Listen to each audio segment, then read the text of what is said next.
নমস্কার, কেমন আছেন সবাই? আমার আজকের ভিডিওতে সবাইকে স্বাগত। আজকে কিন্তু উল্টো রথ, আর ভাবছিলাম যে আপনাদের সঙ্গে উল্টো রথের মেলাটা শেয়ার করব। যেহেতু আমি রথের দিন মেলায় ঘুরতে যেতে পারিনি, সেই জন্য ঠিক করে রেখেছিলাম যে উল্টো রথের মেলায় যাব আর আপনাদের সঙ্গে ভিডিওটা শেয়ার করব। কিন্তু এখন আমি কিন্তু মেলায় যাচ্ছি না, আমি এখন সিল্কিকে নিয়ে যাচ্ছি ওর সমবয়সী যারা আছে তাদের সঙ্গে। ও একটু খেলতে যাবে, তাই ওকে নিয়ে একটু বাইরে আমি যাচ্ছিলাম। এখন ওই বিকাল 6টার মতো বাজে, আর এখন আমি বাইরে যাচ্ছি, এই ধরুন 6:30টার মধ্যেই চলে আসব। আর বাড়িতে এসে ফ্রেশ হয়ে সিল্কিকে একটু খাইয়ে দিয়েছি। এখন রান্নাঘরে এসে দেখছি বিনোদিনীদি তাড়াতাড়ি আজকে রান্নাটাও চাপিয়ে দিয়েছে। আর দেখছি বিনোদিনীদি পনির রান্না করছিল। আর বিনোদিনীদির হাতের পনির মানেই হচ্ছে অপূর্ব সুস্বাদু একটা খাবার। তাই ভাবছিলাম রেসিপিটাও আপনাদের সঙ্গে শেয়ার করে নিই। দেখুন, পনিরগুলোকে প্রথমে লবণ আর একটুখানি হলুদ দিয়ে মেখে নিয়েছে, আর তারপরই তেল একটু কড়াইতে গরম করে নিয়ে, এটা সরষের তেলেই রান্নাটা হচ্ছিল আজকে, তো কড়াইতে তেলটা গরম করে নিয়ে পনিরগুলোকে ভেজে তুলছিল। আর পনিরগুলোকে কিন্তু একটু লাল লাল করেই ভাজছিল। আর আজকে রান্না হচ্ছিল আমুলের পনির। এই পনিরটা কিন্তু খেতে মোটামুটি ভালোই থাকে, ফ্রেশই থাকে। আর পনিরগুলো টুকরো টুকরো করা থাকে, তাই কাটাকুটিরও কোনো ঝামেলা হয় না।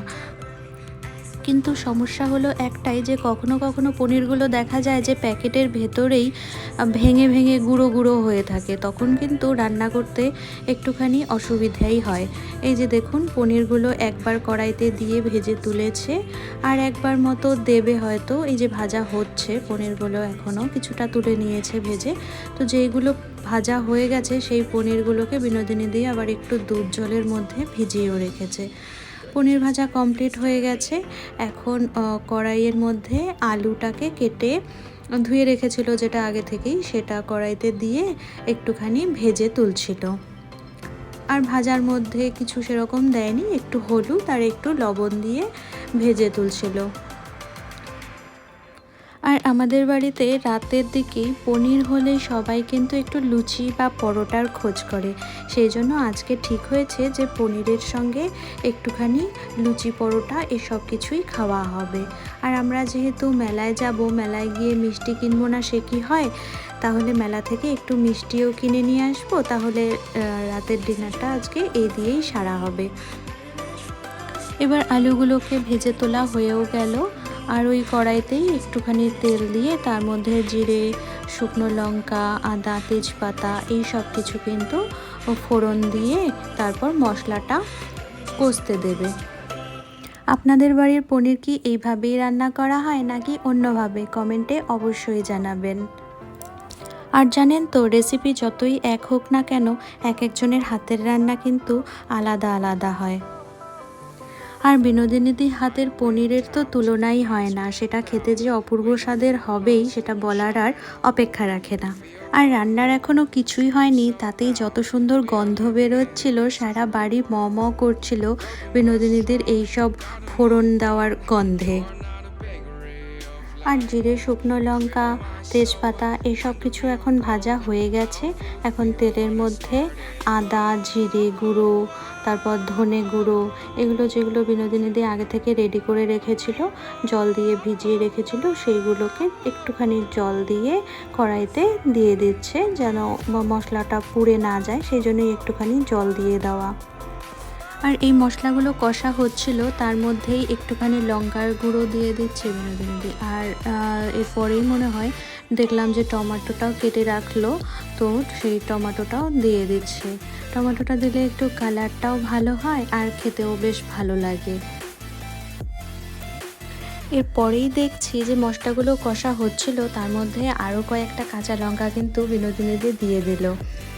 আজকে মনে হচ্ছে রান্নাটা বেশ খেতে ঝালঝালই হবে। আমার কিন্তু ঝালঝাল পনির খেতে খারাপ লাগে না, কিন্তু সিল্কির বাবা আবার অত ঝাল পনির খেতে পছন্দ করে না। কারণ বিনোদিনীদি দেখো, ফোড়নের সময় বিনোদিনীদি কিন্তু একবার শুকনো লঙ্কা, কাঁচা লঙ্কা দিয়েছে, তারপর আবার লঙ্কার গুঁড়োও দিল। এখন আবার কাঁচা লঙ্কা দিয়ে কষছে। মনে হচ্ছে আজকে খুবই ঝাল হবে পনির খেতে। আপনারা কারা কারা ঝাল খেতে পছন্দ করেন অবশ্যই কমেন্ট করে জানাবেন। এখন কিন্তু লবণ হলুদ দিয়ে মশলাটা একটুখানি কষা হয়ে গেছে, আর তার মধ্যেই কাজু কিশমিশ টক দই এই সব কিছু পেস্ট বানিয়ে রেখেছিল সেটা কিন্তু দিয়ে আরও একটুখানি কষাচ্ছে। আর তার মধ্যেই আমি আবার একটুখানি দুধের সর আর দুধ একটু তুলে রেখেছিলাম, সেটাও একটুখানি বলেছিলাম দিয়ে দিতে। ওটাও কিন্তু বিনোদিনী দি মিশিয়ে একসঙ্গেই দিয়ে দিচ্ছিল। আর এর মধ্যেই এত সুন্দর গন্ধ বেরোচ্ছিল যে কী আর বলবো। দেখুন মশলাটা কষতে কষতে কিন্তু এখন একটু সাইড দিয়ে তেল ছাড়ছে। আর আমি বিনোদিনীদিকে বলছিলাম যে তুমি রান্নাবান্না তাড়াতাড়ি কমপ্লিট করে নাও, কারণ আমার তো তাড়া ছিল, আমি কখন মেলায় যাব। আর আকাশটাও এদিকে দেখছি ভালো না, মেলায় যাওয়া হবে কি না সেটারও কোনো ঠিক ছিল না। এই আকাশ দেখছি মেঘ করে ঝিরিঝিরি বৃষ্টি পড়ছে, আবার দেখছি যে বৃষ্টিটা কমেও যাচ্ছে। যাই হোক, এখন আর একটুখানি লবণ দিয়ে দিচ্ছে। এই মশলাটার মধ্যে যতটুকু দরকার আর একটু ঝোলও হবে, সেই জন্য যেটুকু লবণ দরকার সেইটুকু লবণ কিন্তু বিনোদিনী দিয়ে এখানে দিয়ে দিল। আর উল্টো রথের দিনটা আপনারা কে কীভাবে কাটালেন অবশ্যই কমেন্ট করতে ভুলবেন না, আর জানাবেন যে আপনারা মেলায় গিয়েছিলেন কিনা।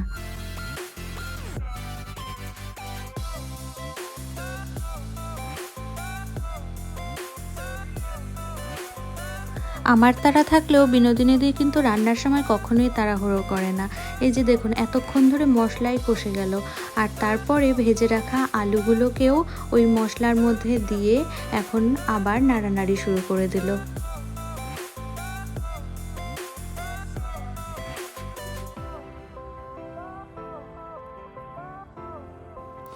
আর এটা দেখতে এত লোভনীয় লাগছিল, আমার তো মনে হচ্ছিল তখনই কড়াই থেকে তুলে নিয়েই খাওয়া শুরু করে দিই। যাই হোক, এই আলুটা এখন মশলার সঙ্গে কষানো হয়ে গেছে। এবার এর মধ্যে দিয়ে দিচ্ছে জল। এবার এই জলটা যতক্ষণ ফুটবে তারপর চলে যাবে কিন্তু এর মধ্যে পনিরগুলো। আর আমাদের এখানে উল্টো রথে কিন্তু একদম ছোট্ট একটা মেলা হয়। ভিডিওর শেষে কিন্তু সেই মেলাও থাকছে, আপনারা অবশ্যই ভিডিওটা শেষ অবধি দেখবেন। আর এই যে দেখুন আলুটা ঝোলের সঙ্গে কিছুক্ষণ ফুটে গেছে, আর তারপরে কিন্তু ওই যে দুধ জলের মধ্যে যেই পনিরগুলো ভেজে রেখেছিল সেই পনিরগুলো কিন্তু এখন দুধ জল পনির সব একসঙ্গে কিন্তু ওই ঝোলের মধ্যেই বিনোদিনীতে দিয়ে দিল। এখন এই তরকারিটাকে একটুখানি ফুটতে দিতে হবে, আর নামানোর আগে একটুখানি ঘি গরম মশলা কাসুরি মেথি এগুলো দিয়ে নামিয়ে নিলেই হয়ে গেল পনিরের তরকারি। আর এইদিকে মাও আটা মেখে নিচ্ছিল। আটা, তার মধ্যে তেল চিনি লবণ এগুলো দিয়ে কিন্তু ভালো করে ময়াম দিয়ে নিচ্ছিল। মা বলছিল যে এই মাখাটার উপরেই কিন্তু লুচির ফোলা নাকি ডিপেন্ড করে, আর এটা ভালো করে মাখতে পারলে তবেই কিন্তু লুচি একদম মুচমুচেও হয়, খেতেও সুস্বাদু হয়, আর ফুলেও ওঠে ভালো। আর এটার মধ্যে তেলটা একটু বেশিই দিতে হয়। এই যে দেখুন সুন্দর করে আটাটাও কিন্তু আমাদের মাখা হয়ে গেল। আর মাখার সময় যদি গরম জল ব্যবহার করা হয় তাহলে কিন্তু আটাটা আগে থেকেই কিছুটা সেদ্ধ হয়ে যায়। ব্যাস, আটা মাখা কমপ্লিট। এবার এদিকে লুচিগুলো মা ভেজে নিচ্ছিল। লুচিগুলো কিন্তু একদম সেই দিন পুরো ফুলে ফুলে উঠছিল। দেখুন কি সুন্দর ফুলে ফুলে উঠছে লুচিগুলো, আর খেতেও খুব ভালো হয়েছিল। এটার মধ্যে যেহেতু লবণ চিনি সব কিছুই দেওয়া ছিল, সেই জন্য খালি খালি খাওয়া হয়ে যাচ্ছিল লুচিগুলো। অন্য কোনো তরকারির মনে হচ্ছে প্রয়োজনই ছিল না। আর তার সঙ্গে ছিল পনিরের তরকারি, যেটা কিন্তু খেতে খুবই সুস্বাদু হয়েছিল। এই যে দেখুন এখন আমরা আমাদের গ্রামের ছোট্ট একটা উল্টো রথের মেলা হয় সেখানেই চলে এসেছি। এই মেলাতে এই গোনা কয়েকটা দোকানই ছিল, আর তার মধ্যে ছিল এই যে মিকি মাউস, যেগুলোর মধ্যে উঠে বাচ্চারা সব লাফালাফি মজা করছিল। আর এদিকে দেখুন এই যে ট্রাম্পোলিন, বাচ্চারা কি সুন্দর উঠে এখানে লাফালাফি করছে। গ্রামের বাচ্চাদের কিন্তু এতেই মজা। আর সিল্কির তো বেলুন দেখলে আর কোনো কথাই নেই, ও বেলুন নেবেই।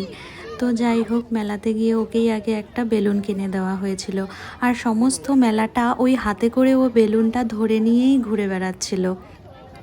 আর এইদিকে ছিল মেয়েদের কসমেটিক্সের দোকান কতগুলো, তারপর ঘর সাজানোর কিছু কিছু জিনিসের দোকানও ছিল। তো আমরা এর মধ্যে থেকে আগে সিল্কির কিছু খাওয়ার জিনিস আমরা আগে খুঁজে নিচ্ছিলাম যে সিল্কির কি কি খেলনা এখানে পাওয়া যায় সেগুলোই। আর আজকে তো ছিল শনিবার, সেই জন্যই আমরা এখানে কিছু খাবো না বলেই ঠিক করেছিলাম, কারণ এখানকার বেশিরভাগ খাবারের দোকানগুলোই ছিল আমিষ, ওই এগরোল, চাউমিন, মোমো এইসবের দোকানই ছিল। আর আর এইদিকে সিল্কি মাঠ পেয়ে ও কিন্তু খুব সুন্দর দাদাইয়ের হাত ধরে ঘুরে বেড়াচ্ছিল আর সবাইকে দেখছিল কে কি করছে। বাড়িতে এসে ওগুলো আবার সব কিছু বলেও ছিল। এই যে দেখুন, পুরো মেলাটা কিন্তু এইটুকুই, এই বাচ্চাদের খেলনার দোকান কয়েকটা, আর কিছু খাবার দোকান, আর এইদিকে ট্রাম্পোলিনগুলো ছিল, আর কিছু ঘর সাজানোর জিনিস, ব্যাস এইটুকুতেই কিন্তু মেলা কমপ্লিট ছিল। আর এখন আমরা চলে এসেছি মেলার একদম শুরুর দিকে, আমরা শেষের থেকেই শুরু করেছিলাম। এই যে দেখুন রথ, যেই রথ কিন্তু উল্টো রথ আজকে, সেই জন্য আজকে কিন্তু রথ আবার চলে যাবে মন্দিরে। মেলা উপলক্ষে এখানে কিছুক্ষণ থাকবে, তারপরেই কিন্তু সবাই নিয়ে চলে যাবে। আর দেখুন কি সুন্দর আকাশে চাঁদও উঠে গেছে। এই রথেই ছিলেন কিন্তু জগন্নাথ দেব, সুভদ্রা, বলরাম। আর এই ভগবানের দর্শন করে আমরা কিন্তু এখান থেকে একটু প্রসাদও নিয়ে নিয়েছিলাম। ভিডিওটা কেমন লাগলো অবশ্যই কমেন্ট করে জানাবেন আমাকে। আর এই যে এখন বাড়ি যাবার পালা, তাই একটু আইসক্রিম আর একটু মিষ্টি নিয়ে আমরা কিন্তু বাড়ি চলে যাব। আর ভিডিওটা লাস্ট অবধি দেখার জন্য অনেক ধন্যবাদ সবাইকে। সবাই ভালো থাকবেন, আবার দেখা হচ্ছে নতুন কোনো ভিডিও নিয়ে। আর এই যে এখন আমরা চলে এসেছি বাড়িতে, আর এই মিষ্টিগুলো নিয়ে এসেছি ডিনারের পরে সবাইকে আমি এগুলো দিয়ে দেব। টাটা।